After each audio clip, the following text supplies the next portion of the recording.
Baik, insyaAllah boleh dengar insyaAllah. Kita mula dengan Ummul Quran Al-Fatihah. A'udzubillahi minasyaitonirrajim. Bismillahirrahmanirrahim. Alhamdulillahi Rabbil Alamin. Ar-Rahmanirrahim. Maliki yaumiddin. Iyyaka na'budu wa iyyaka nasta'in. Ihdinas siratal mustaqim. Siratal ladzina an'amta 'alaihim ghairil maghdubi 'alaihim waladdallin. Amin. A'udzubillahi minasyaitonirrajim. Bismillahirrahmanirrahim. Innal hamdalillah nahmaduhu wa nasta'inuhu wa nastahdihi wa nastaghfiruh wa na'udzu billahi min syururi anfusina wa min sayyiati a'malina. May yahdihillahu fala mudhillalah wa may yudlil fala hadiyalah. Asyhadu an la ilaha illallah wa la syarikalah wa asyhadu anna Muhammadan abduhu wa rasuluh. Qala rabbi shrah li sadri wa yassir li amri wa hlul 'uqdatam min lisani yafqahu qawli. Rabbi zidni ilman ma ba'. Assalamualaikum warahmatullahi wabarakatuh. Alhamdulillah, pertama-tama kita bersyukur pada Allah Subhanahu Wa Taala. Dengan keizinan Allah kita diberikan peluang dan kesempatan. Minta maaf lewat daripada biasa. Hari ini ada satu kuliah yang pada pukul 10 tadi di sini tak boleh nak rakam lah kuliah tu. Kemudian insya-Allah pada hari sekarang ni kita cuba sambung sikit apa yang telah kita bincangkan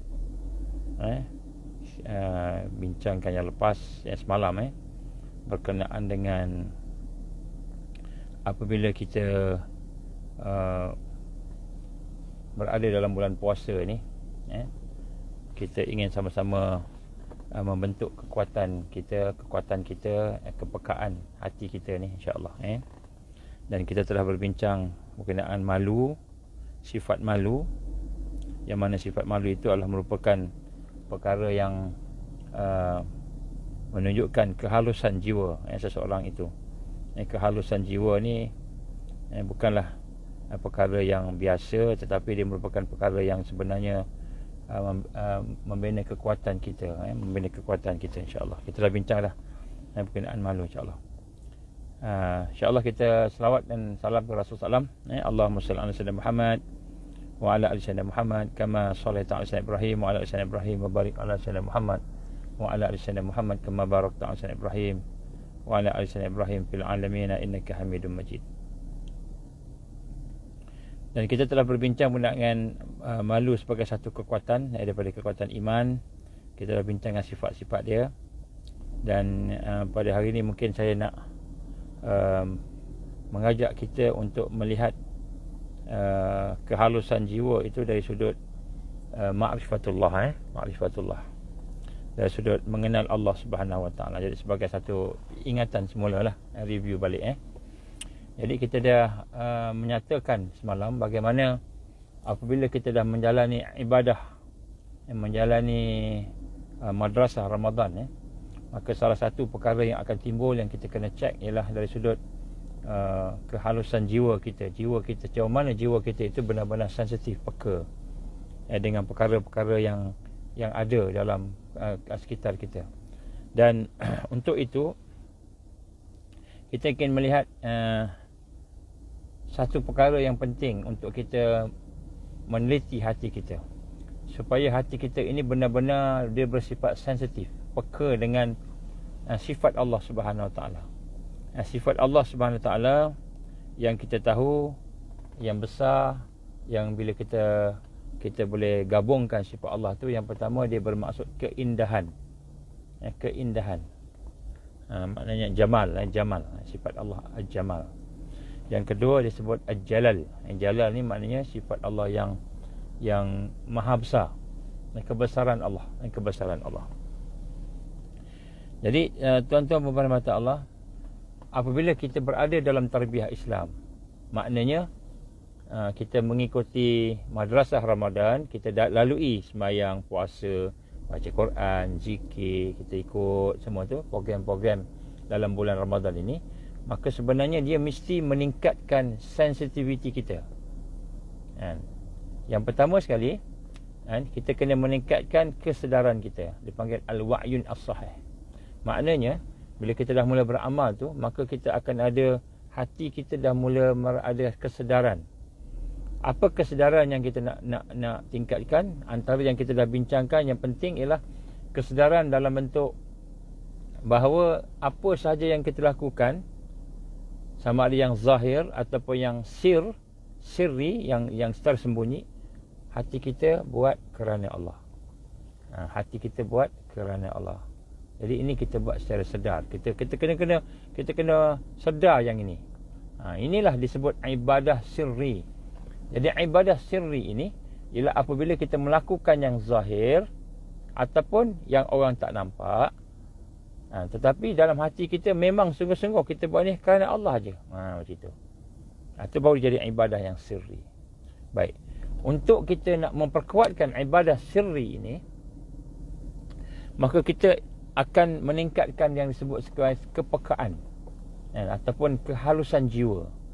Jadi ibadah ni melahirkan jiwa yang halus, yang lebih halus, yang lebih teliti, yang lebih peka, yang lebih sensitif. Dan apakah yang kita nak sensitifkan itu? Kita nak sensitifkan itu dalam tarbiyah. Kita nak membina kekuatan kita ialah kita nak sensitif, antaranya ialah dengan dua sifat Allah. Dua sifat Allah yang sebenarnya menjadi kunci kepada kepekaan dan kekuatan kita, iaitu sifat jamal Allah dan sifat jalal Allah.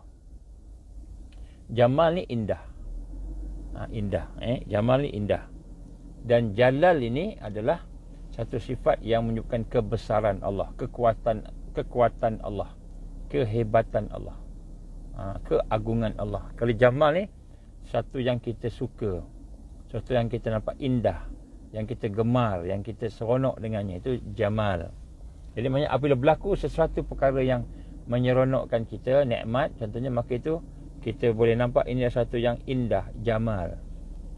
Kalau berlaku sesuatu yang menghalang kita, mengalahkan kita, yang sesuatu yang menyebabkan kita tak dapat apa yang kita nak, contohnya itu sifat jalal, kebesaran Allah.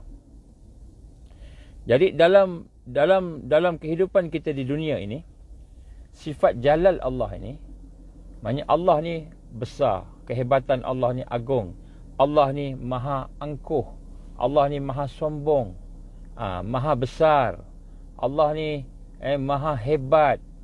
Jadi ini sifat kebesaran Allah jalal. Jadi Allah SWT memperlihatkan sifat kebesaran dia itu lebih daripada sifat keindahan dia di dunia. Di dunia ni Allah SWT memperlihatkan sifat jalal lebih daripada sifat indah. Jadi sifat jalalnya di dunia ini, sebab itulah kita lihat banyak tujuan kita, matlamat kita, doa kita, hajat kita tidak tercapai. Jadi kita berdoa tak dapat, kita hajat A dapat B, kita hajat B kadang-kadang tak dapat B, dapat C, kan. Kita nak sihat, kita sakit.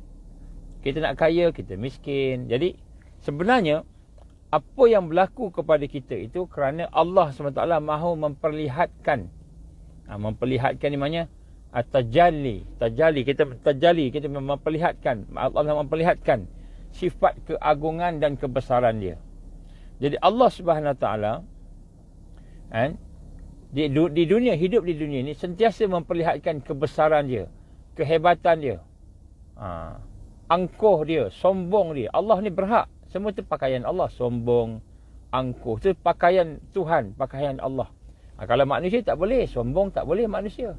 Manusia ni hamba, tapi kalau Tuhan tak apa, memang itu sifat dia. Jadi Allah Subhanahu Wa Taala sentiasa memperlihatkan sifat kebesaran dia tu.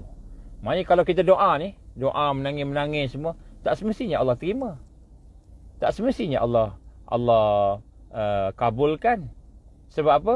Sebab Allah ni maha besar, Allah ni maha hebat, kan. Allah ni maha angkuh, Allah maha angkuh, Allah sebab tu ketika Allahu Akbar, Allah bukan takbur, akbar, lebih besar lagi, maha besar Allah, kan. Itu sifat Allah Al-Jalal, kebesaran Allah. Ya, sebab itulah di dunia ni kita nak kena rasa, bila kita dalam keadaan susah, dalam keadaan sedih, dalam keadaan perit, dalam keadaan payah, takut, maka kita nak rasa itu sifat-sifat Allah Al-Jalal.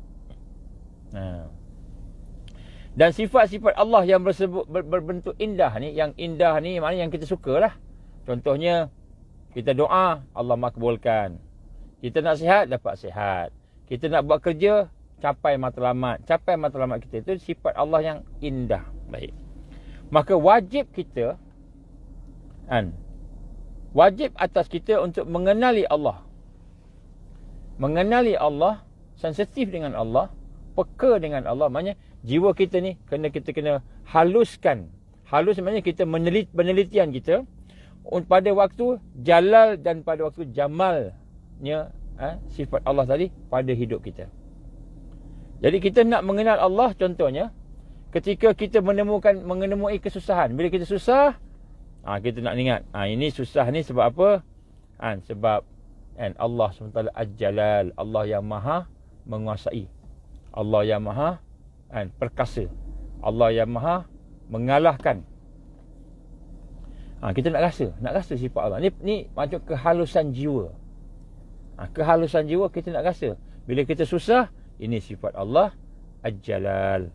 Bila kita sulit, kita sifat Allah Al-Jalal. Jadi kita nak mengenal Allah pada waktu susah gitu dengan sifat Al-Jalal.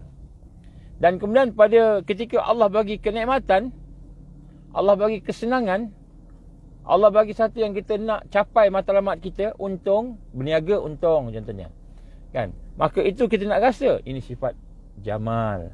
Allah ni maha Al-Murah, maha penyayang. Allah maha pengasih. Allah maha indah. Jadi kita nak rasa. Bila kita tidak mengenal Allah ketika waktu keindahan, bila Allah bagi kita nikmat, contoh nikmat apa nikmat? Contohnya kita boleh sembahyang. Sembahyang tu nikmat.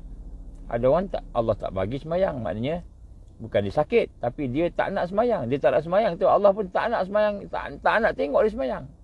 Dia tak nak solat, Allah lagi tak mau tengok dia solat kan? Maknanya Allah halang dia solat.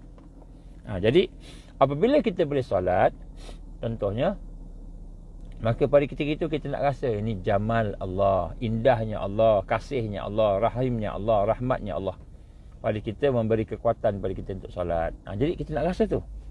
Ini kehalusan jiwa. Ini kehalusan jiwa. Jadi setiap ketika perkara yang berlaku pada kita, jiwa yang halus ni dia akan dapat mengesan sama ada sifat jalal Allah, sifat jamal Allah. Jalal ni maknanya Allah ni maha besar, maha hebat. Sesuatu yang kita mungkin sakit, pedih, tak suka, tapi Allah yang menguasai kita, bagi juga kita ambil benda tu. Jadi ini sifat jalal. Jadi sebab itulah bila kita tidak mengenal Allah ketika waktu sifat jamal Allah, kita tak kenal dia, maka sebenarnya kita ni belum lagi mentarbiah hati kita untuk bersifat sensitif, peka. Belum lagi, tak sampai lagi lah macam itu. Maka kita masih lagi orang biasa yang tidak ditarbiah. Orang biasa yang tidak ditarbiah, maknanya bila Allah bagi kita nikmat, kita tak rasa bahawa itu adalah sifat Allah Ar-Rahman, Ar-Rahim, Al-Malik, Al-Qudus. Allah ni yang maha memberi, Allah maha pengasih kan. Jadi apabila kita mengingat Allah, Allah bagi kita senang, kita kata Alhamdulillah, Alhamdulillah, Alhamdulillah. Allah bagi kita nikmat, kita rasa seronok. Allah bagi kita capai matlamat, objektif kita, doa kita berhasil. Bila kita boleh mengenal Allah yang itu, ini sifat Allah Ar-Rahman, Ar-Rahim. Kita nampak, kita berjaya tu Allah yang bagi. Kita seronok tu Allah yang bagi. Kita rasa Allah yang bagi. Kita tercapai cita-cita tu Allah yang bagi. Maka pada ketika itu kita kenal Allah. Kita kenal Allah. Maksudnya hati kita sensitif, hati kita mula mengenal Allah. Bila kita tengok satu nikmat, kita rasa ni sifat Allah Ar-Rahman, Ar-Rahim. Kita hubungkan nikmat tu dengan Allah, maka itu mengenal Allah. Kenal Allah, sifat Al-Jamal. Dan apabila waktu kita gagal, kita dalam keadaan rugi, tak untung, rugi, sakit, kan? Dan pada ketika itu kita tak ingat Allah sebagai Al-Jalal. Allah yang bagi kita sakit, Allah yang bagi kita rugi, Allah yang maha berkuasa, yang tak kabulkan doa kita. Al-Jalal, Allah ni maha maha agung, Allah ni maha angkuh, Allah maha besar, maha sombong. Jadi kita tak rasa sifat Allah dan kita ni kena duduk di bawah dia, maka maknanya kita tak kenal Allah, hati kita belum sensitif lagi. Jadi ibadah-ibadah dalam bulan puasa ni sebenarnya nak membina kepekaan ni. Maksud peka ni lah hati kita sensitif, hati kita halus, menghalusi segala yang berlaku dan kita hubungkan dengan jamal dan jalal. Jamal satu yang indah, jalal satu yang besar, kehebatan Allah tadi. Jadi apabila seseorang tu tidak kenal Allah ketika pada waktu dia ditimpa kesusahan sebagainya, jalal Allah, sifat Allah yang maha menguasai, jalal tadi, maka dan kemudian maknanya dia tak kenal Allah, dia belum lagi hatinya belum lagi ditarbiyah dengan sempurna, maknanya hatinya belum lagi menjadi halus, menjadi peka, sensitif. Jadi kita nak tengok ini. Jadi maknanya kita ibadah, kita puasa kita ni bukan setakat kita dapat pahala. Dapat pahala ni satu aspek, tapi sebenarnya yang lebih besar lagi ialah kita merasai jamal Allah, jalal Allah. Jamal Allah, jalal Allah. Allah yang maha indah, yang maha memberi rahmat, yang maha pengasih, maha penyayang, maha pemurah, dengan Allah yang maha mengalahkan, Allah yang maha perkasa, Allah yang maha kuat, Allah yang maha menggagalkan, Allah yang maha menghinakan. Itu jalal Allah. Dan apabila kita tidak boleh ingat, tak boleh kenal Allah ketika jamal dan juga ketika jalal. Jalal maknanya ketika Allah menunjukkan kebesaran dia, menunjukkan kehebatan daripada kita, kita tak kenal kehebatan Allah, tak kenal kekuatan Allah, tak kenal kesempurnaan Allah tadi. Dan ketika Allah bagi kita sifat-sifat jamal ni kita pun tak kenal, maka kita lebih rendah lagi daripada orang awam. Orang awam namanya orang yang tidak duduk dalam tarbiyah. Maknanya kita terputus langsung daripada Allah. Maknanya termasuk kategori orang yang tidak beriman. Maknanya Allah bagi baik pun terputus daripada Allah, Allah bagi susah pun terputus daripada Allah. Kita tidak melihat itu daripada Allah. Bila kita tidak melihat itu daripada Allah, maka kita menjadi orang yang sebenarnya hati kita tidak ditarbiyah. Walaupun kita semayang, walaupun kita puasa, walaupun kita baca Quran, tapi kita tak merasai jalalnya Allah, jamalnya Allah, tak rasa, maka hati kita belum melalui proses ditarbiyah lagi. Belum sampai lagi. Jadi sebab tu kita nak kena tengok, dalam kita dah 15 hari lebih kurang, ada orang dah 16 hari puasa, ada orang baru 15 hari puasa, ada orang mungkin dah 17 hari ikutlah, ataupun 14 hari ikutlah, siapa yang puasa ikut mana kan. Tapi kita dah melalui proses separuh daripada bulan ini, separuh bulan, tapi hati kita tidak sensitif lagi, tak peka. Maka kita kena tengok balik ibadah kita, buat muhasabah balik. Maknanya ibadah kita dapat pahala tak? InsyaAllah dapat pahala, Allah bagi pahala. Tetapi ibadah kita tidak melahirkan proses meningkatkan kehalusan jiwa, sehingga jiwa yang halus itu boleh mengesan jalal Allah, jamal Allah.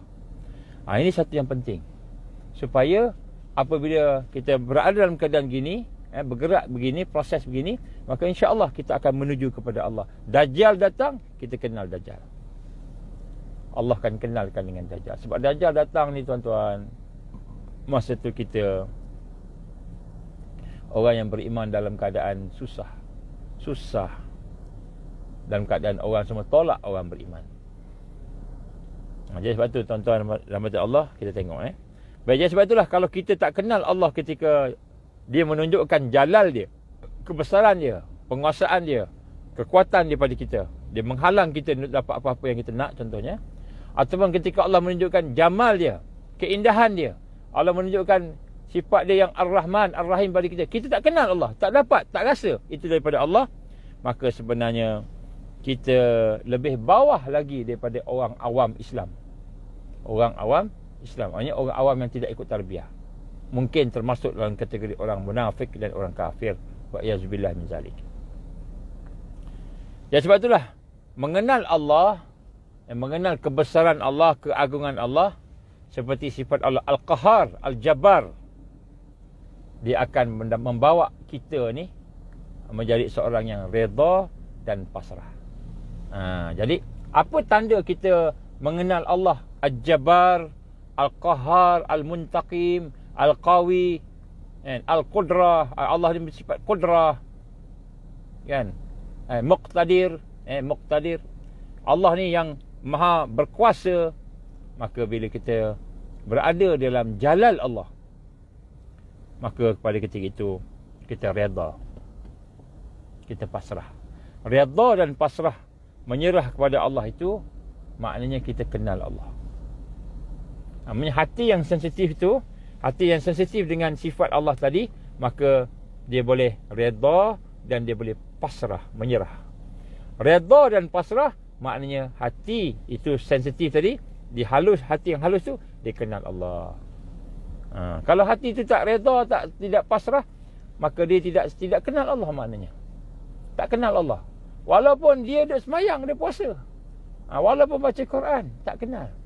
Jadi macam mana tanda kita kenal Allah tadi? Bila kita dah, hati kita dia mula halus, dah dia menghalusi kehidupan, kita dah teliti, sensitif. Tengok Allah menghalang kita, tengok Allah tak kabulkan doa kita, tengok Allah menggagalkan kita, tengok Allah menjadikan kita susah, sakit dan sebagainya. Ini sifat sifat apa? Sifat jalal Allah, sifat Allah yang maha besar, maha menguasai. Maka masa itu hati kita redha. Ya Allah, aku redha. Ya Allah, aku redha.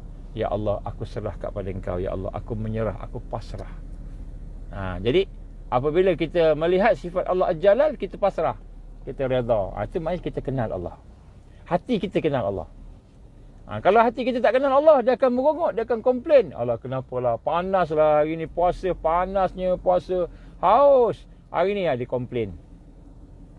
Bila dia kena penyakit, dia pun komplain. Maka tanda kita kenal Allah, kita akan redha, kita akan pasrah. Ini lahir daripada ibadah yang kita buat, lahir daripada kurikulum bulan Ramadan. Kita melihat hati kita, kehalusan hati kita tu, baru lahir benda tu. Kemudian apa pula tanda redha? Apa tanda redha? Maksudnya macam mana kita nak tahu hati kita ni redha? Tadi tanda kenal Allah, kita redha. Kenal sifat jamal Allah, jalal Allah, kita redha. Jalal Allah, kita redha, kan? Maka tanda kita redha ialah kita pun sebut alhamdulillah fi kulli hal. Alhamdulillah fi kulli hal. Segala puji padamu ya Allah dalam segala perkara yang berlaku pada aku. Maka Allah bagi susah pun kita kata alhamdulillah. Jadi bukan saja Allah bagi senang, alhamdulillah. Bukan Allah bagi nikmat, alhamdulillah. Allah bagi susah pun alhamdulillah. Maknanya apa? Redha dengan Allah. Macam mana kita redha Allah bagi nikmat kat kita, bagi seronok kat kita redha Allah bagi kita, kan? Kesusahan.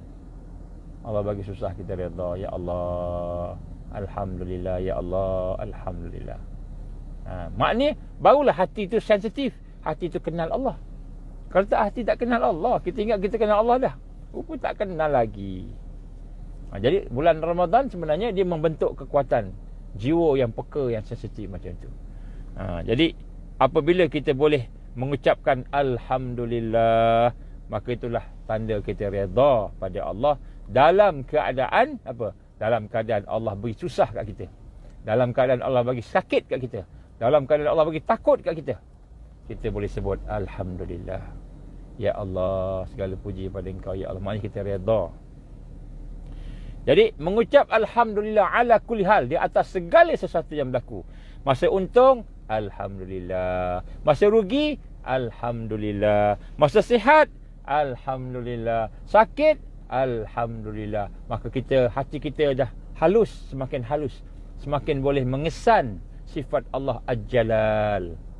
Al-Jalal. Maka bila sifat kesan Al-Jalal tu, maka masa tu barulah kita rasa ya Allah, alhamdulillah. Sakit ni, alhamdulillah. Dan inilah makam yang tinggi. Nak mencapai makam redha ni adalah makam yang tinggi dalam di sisi Allah Subhanahu. Kedudukan yang tinggi. Makam redha ni makam yang sangat tinggi. Makam yang sangat tinggi ialah redha kepada Allah. Maksudnya Allah bagi kita susah, kita nampak ini sifat jalal Allah, sifat besarnya Allah, hebatnya Allah, kuatnya Allah menguasai kita. Maka kita kata ya Allah, aku redha, aku pasrah. Aku redha, aku pasrah. Dan inilah yang kita kena usahakan. Jadi kita sembahyang susah tak? Mungkin susah sembahyang, kan? Puasa susah tak? Mungkin susah puasa. Tapi kita usahakan nak redha apa yang Allah bagi pada kita. Jadi ini nak kita rasa. Jadi redha ni dia jadi tenteram, tenang. Ini tanda hati kita sensitif. Jadi kalau hati kita tak sensitif, tak boleh dapat ni. Tak dapat. Ni tuan-tuan, saya bacakan satu hadis Nabi. Hadis ni panjang, saya bacakan dia makna ya. Rasul sallallahu alaihi wasallam telah bersabda, apabila kiamat terjadi, ni tuan-tuan, ni makam redha. Apabila kiamat terjadi, maka Allah memberikan sayap kepada sekelompok umat aku. Jadi sebahagian daripada umat aku ni, umat Muhammad, akan ada sayap. Bila akhir hayat ni, bila dia hari kiamat nanti, Allah bagi sayap pada sebahagian daripada kita. Mudah-mudahan Allah masukkan kita dalam golongan orang yang Allah bagi sayap. Maka dia akan terbang. Maka mereka akan terbang dengan sayap itu menuju kepada syurga. Jadi orang lain masih lagi duduk di yaumul hisab, tunggu hisab. Orang lain masih lagi duduk bertunggu, menunggu giliran. Dia ni bangkit, Allah bagi sayap. Kata Nabi sallallahu alaihi wasallam, Allah bagi sayap. Maka dengan sayap tu dia terus terbang masuk syurga. Sayap tu bawa dia masuk syurga. Maka mereka pun berlapang-lapang, bersenang-senang dalam syurga. Berlapang-lapang, bersenang-senang dalam syurga. Kan? Apa yang mereka nak, semua mereka dapat. Maka malaikat syurga pun bertanya. Siapa malaikat syurga? Ridwan, kan? Dia punya grup lah, kan, yang jaga syurga. Tanya, kamu masuk syurga ni, kamu dihisap ke tidak? Kamu dihisap ke tidak? Maka mereka menjawab, kami tak melihat pun tempat hisap. Tempat orang menghisap tu, tempat orang sorang nak dihisap oleh Allah, dia tak nampak. Dia terbang dah, tinggi terbang. Tak nampak tempat hisap. Kemudian malaikat bertanya, adakah kamu melihat titian siratul mustaqim? Kamu nampak tak titian sirat? Titian sirat, dia kata. Kan? Apakah kamu melihat neraka Jahannam? Kami tak nampak pun. Titian sirat pun tak nampak. Neraka pun tak nampak. Subhanallah. Ni ada umat Muhammad yang diberi sayap ni. Ni Nabi cerita. Maka malaikat tanya, kamu ni umat siapa? Kamu ni siapa Nabi kamu? Siapa Rasul kamu? Kan? Maknanya dia tak tahu hisap, tak tahu. Tak ada titian sirat. Tidak ada, tak tahu Jahannam. Tak nampak Jahannam. Terus masuk syurga. Kamu ni, kan, umat Nabi mana? Maka dia kata, kami umat Muhammad sallallahu alaihi wasallam. Kami umat Muhammad. Maka malaikat bertanya, apa amalan kamu ni sampai begitu? Sehingga boleh terbang terus masuk ke syurga. Apa amalan? Ni tuan-tuan, bulan Ramadan ni. Kan? Hadis ni sebenarnya saya petik daripada seorang tuan guru lah. Dia tak ada sebut hadis daripada mana. Kena cari sendiri lah. Lepas ni kita cari. Dia kata apa? Dia kata ada dua perkara yang menyebabkan kami sampai ke tahap ini. Dua perkara yang menyebabkan Allah bagi sayap. Allah anugerahkan sayap. Kan? Dengan sebab, kan, dua amal. Maka malaikat tanya, apa dia? Malaikat tanya, apa dia? Amal yang menyebabkan kamu boleh bersayap ni. Maka kata Rasulullah SAW, yang pertama, mereka kata, kami malu bermaksiat kepada Allah. Walaupun di tempat yang sunyi, yang tidak ada manusia. Yang pertama, orang yang Allah SWT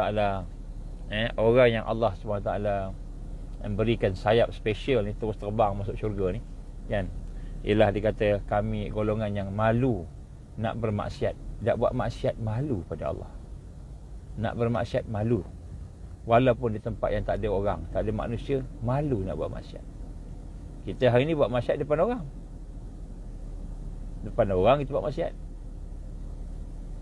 Tapi mereka ni orang yang peka hatinya, sensitif hatinya, malu pada Allah. Sehingga kan dia nak buat maksiat, malu. Dan malu nak buat maksiat. Daripada walaupun ketika dia tidak ada orang lain, dia bersendirian. Yang kedua, kami redha dengan apa yang diberikan oleh Allah Subhanahu Wa Taala. Maknanya apa sahaja yang Allah tetapkan kepada kami, Allah bagi senang, Allah bagi susah, Allah bagi sakit, Allah bagi ancam, Allah bagi macam-macam, Allah bagi.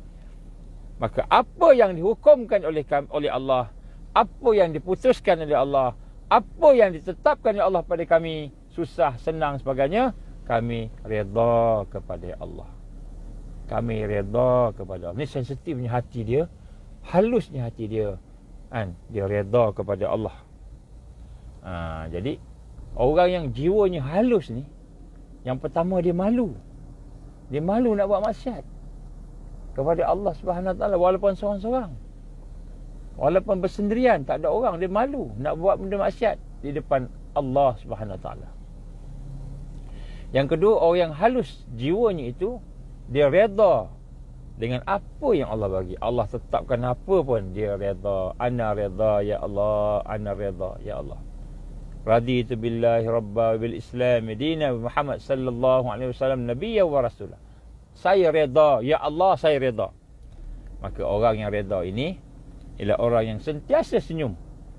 Senyum batinnya dan senyum zahirnya. Batinnya pun dia senyum, zahirnya pun senyum. Fi kulli hal, pada setiap keadaan. Jadi untuk kita menghadapi sesuatu yang terjadi dalam dunia ini, yang sedang kita hidup di dalam dunia ini, hendaklah kita sentiasa redha kepada Allah. Redha kepada Allah. Kalau semalam kita macam malu, malu kepada Allah, malu kepada manusia, dan malu kepada diri kita sendiri. Malu kita bincang semalam kan, kehalusan jiwa tanda melahirkan sifat malu. Yang kedua ialah redha, iaitu apabila kita redha dengan Allah Subhanahu Wa Taala, maka kita akan malu untuk melakukan perkara-perkara yang tidak Allah redha. Maka jika kita belum sampai kepada redha,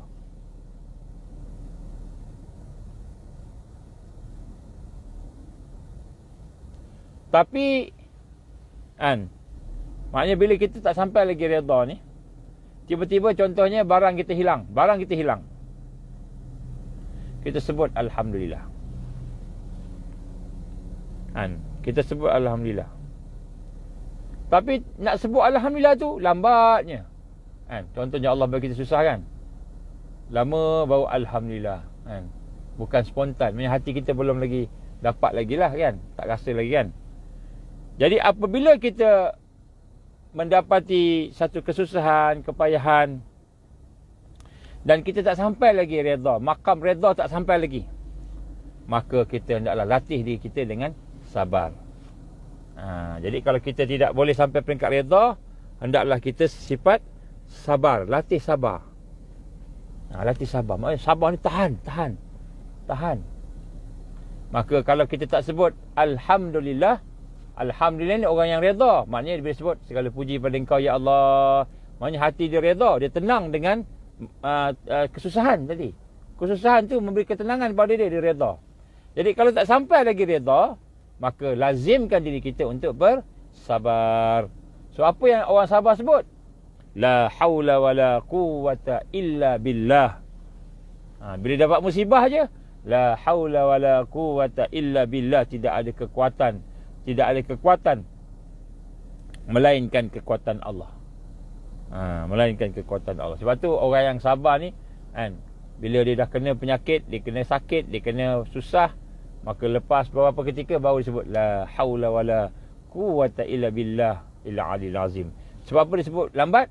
Sebab dia tak sabar lagi, tak sabar. Jadi kalau sabar dia terus sebut la haula wala quwwata illa billah. Ataupun kalau dia redha, dia sebut alhamdulillah, alhamdulillah.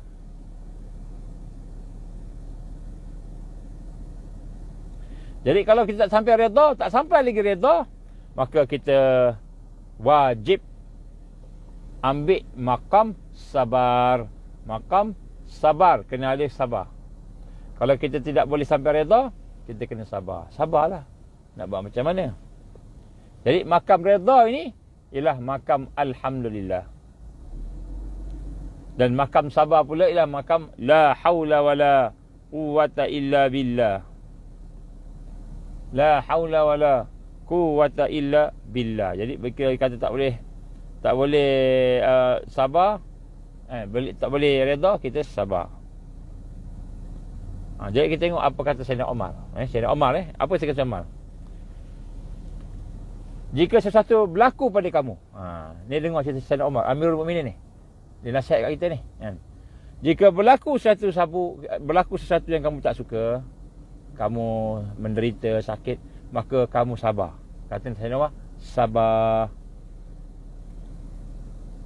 Berlaku kesusahan kat kita, sabar. Berlaku sesuatu yang sakit, sabar. Berlaku sesuatu yang mengecewakan kita, sabar. Kerana apa? Kerana itu sudah keputusan Allah. Itu qada qadar Allah. Man, bila kita sabar, engkau dapat pahala. Dapatlah kita pahala. Dan jika engkau berkeluh kesah, gelisah, kan, sedangkan itu adalah keputusan Allah, itu Allah yang izin berlaku, maka engkau telah berdosa. Engkau telah berdosa. Jadi maknanya kalau kita dapat kesusahan, maka tak sampai lagi kita redha, maka wajib pada kita menduduki makam sabar. Makam sabar. Makam sabar ni ialah la haula wala quwwata illa billah. Tidak ada yang maha berkuasa, maha hebat melainkan Allah saja. Itu makam sabar.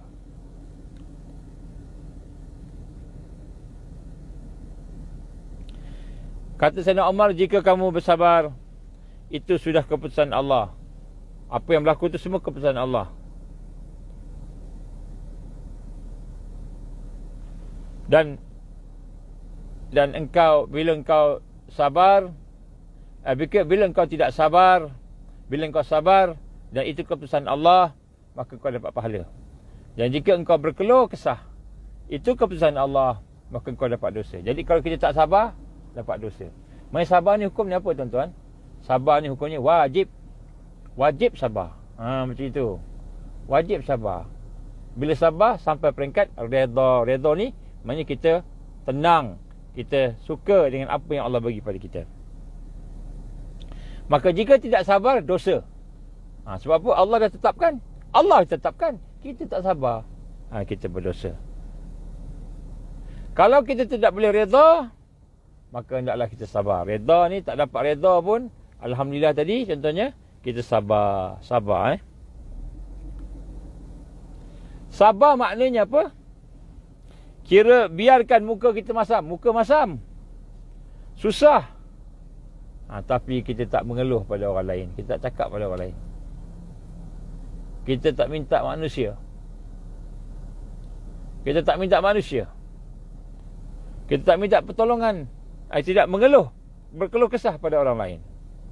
Kita hanya bercakap pada Allah saja. Maksudnya bila Allah bagi susah, kita cakap ke Allah. Itu maknanya kita sabar, kan? Ya Allah, sakit perut, ya Allah. Ya Allah, sakitnya perut aku, ya Allah. Ya Allah, sakitnya dada ni, ya Allah, sakitnya, ya Allah. Itulah sabar. Bila kita cakap dengan Allah, kita mengeluh pada Allah, itu maknanya sabar. Kalau kita cakap dengan orang lain, maka itu tidak sabar. Dan tidak sabar ni berdosa.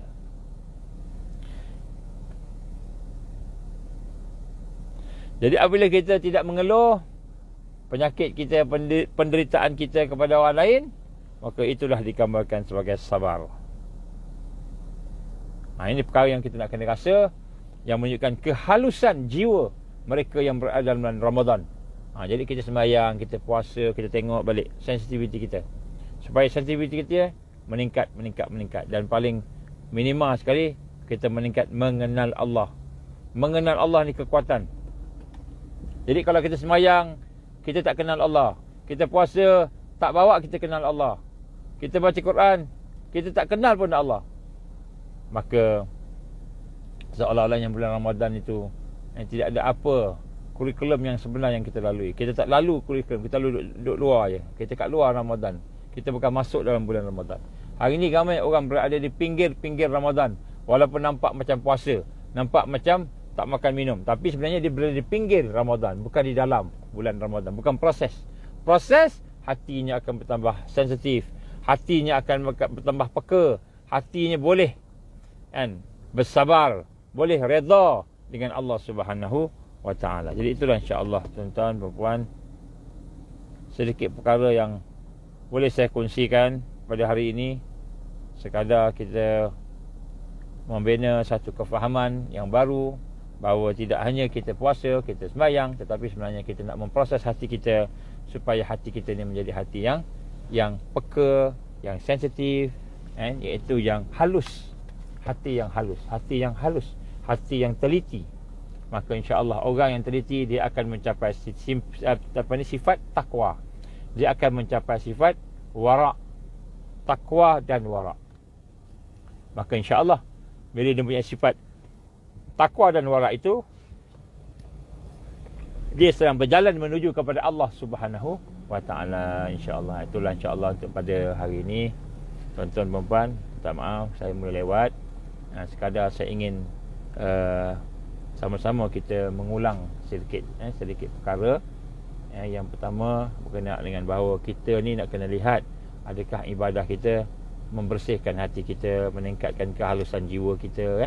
Kemudian macam mana nak tahu halus jiwa kita? Kita nak kaitkan, hubungkan dengan kenal Allah tadi, sifat Allah Al-Jamal, sifat Allah Al-Jalal. Kemudian bila kita tengok apa tanda kita ni jiwa kita halus, maka kita mula kenal Allah dengan sifat Jamal tadi, Al-Jalal tadi. Dan akhirnya kita pun dapat merasai perasaan malu nak bermaksiat pada Allah, malu nak hanya bersandar kepada manusia, tidak bersandar kepada Allah, malu. InsyaAllah. Itulah insyaAllah sikit sebanyak, mudah-mudahan tuan-tuan insyaAllah dari apa yang saya cuba sampaikan tengah hari ini dapat memberikan sedikit sebanyak kebaikan. Cuba kita renung-renungkan. Mungkin saya cakap ni benda yang nampak macam mudah, tapi jadi praktikalnya susah. Susah. Sebab tu saya ulang lagi benda ni supaya mudah-mudahan kita dapat mengamalkan. Apa yang penting bukan tahu saja, tapi kita mengamalkan. Sebab pengisian yang penting dalam akhir zaman ni ialah kita boleh mengamalkan apa yang kita tahu. Itu yang paling penting sekali, insya-Allah. Jadi tuan-tuan, saya tadi masa duha tadi kami berbincanglah tentang Al-Masih Dajjal ni. Tajuk tu kan. Jadi bila bincang, ya Allah, ya Allah, ya Allah, dekat sangat dah. Dekat sangat. Tapi berapa dekat nantilah kita bincang kemudian. Tapi nak sebut sini dekat sangat. So kita amat memerlukan bekalan. Salah satu bekalan dalam bulan Ramadan, kita tingkatkan kehalusan jiwa kita. Dan kehalusan jiwa kita ini akan membawa pada dua sifat yang besar. Yang pertama, kita rasa malu. Malu dengan maksiat yang kita buat di depan Allah. Malu dengan maksiat yang buat di depan Allah Subhanahu wa taala. Dan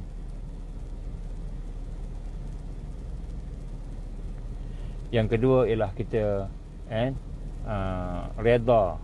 Kita merasa redha dengan apa yang diberikan oleh Allah Subhanahu wa taala, insya-Allah. Jadi saya nak kejap